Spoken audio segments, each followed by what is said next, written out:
All right, guys, today we're going to talk about doing cinematic, dramatic looking headshots for actors, models, musicians, people who want something a little different than your everyday corporate headshot. And I'm fortunate to have with me today Kevin O'Connor, local actor. He's helping me out with the shoot today, and we're going to get a fantastic shot of him. Awesome.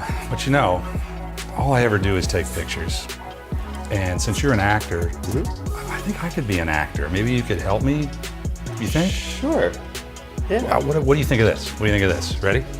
Okay. Here I go. Gotta get in character. All right. You can't handle the truth! Is it pretty good, or? Yeah, we could probably play with that a little bit. Was that a real take? You know what? Let's just shoot some pictures.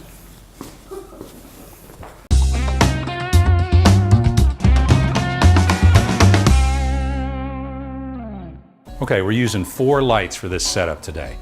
We've got this strip box here as our key light. It's diffused. It's got the grid so our light doesn't spill too far to one side or the other, because we have a lot of other things going on and we don't want to invade the other light with this light and cause the colors and things not to show up. Inside of here we also have a very light CTO, or color temperature orange gel, just to give a little more warmth to his skin tone based on the way we're doing the other colors. The other 3 lights are back here in the corner doing various jobs. First is this one up here. This light has a 7-inch parabolic dish with a 10-degree grid, so we're really controlling the pattern of that light, and we're using that as a hair light for him. This light right here is pointed at the background, and we have a really deep red, and we have this thing cranked all the way up. Where all these others are probably around half power, this one's cranked all the way up because we're shining on black back here.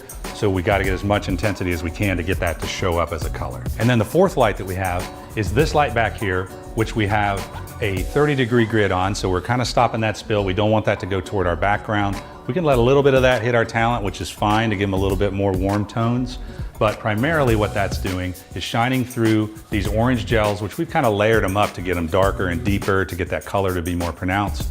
And we're shooting it onto this cool piece of metal that I bought at Lowe's one day. Never be afraid to go out and look around and find props and things that you can mix into your shots, because something like this makes this shot. It makes it completely different and unique.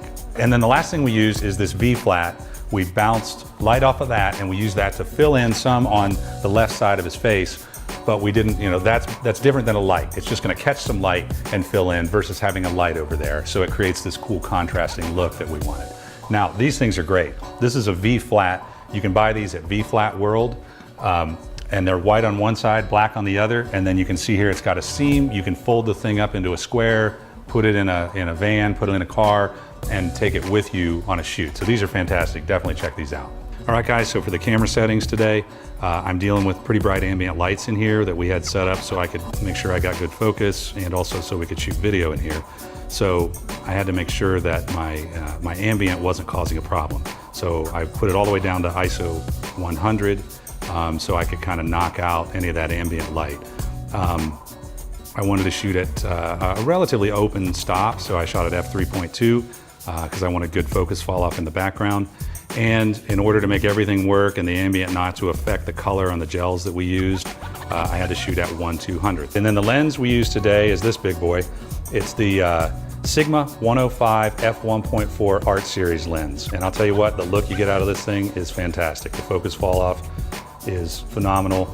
Being able to open to f1.4 and do shots with this thing too creates an unbelievable dreamy look to your shots. All right, guys, so that's our lighting setup and our camera settings. Let's take a picture and see what we got.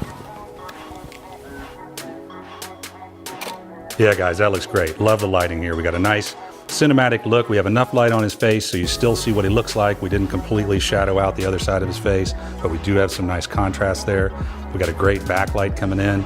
I love the way his red shirt goes with the red that we're putting on the black backdrop back there. And I love the way the orange complements that.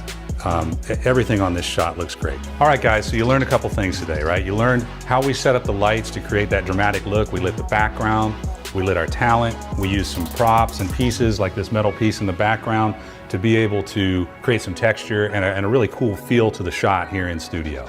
You also learned that I'm not really that good of an actor, but hey, that's why Kevin's here, so it's all good.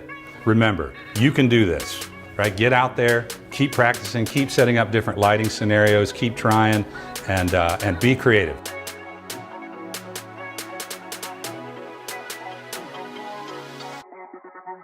I don't know what to do with my hands. I don't. Photography. Simba. Photography. Photography.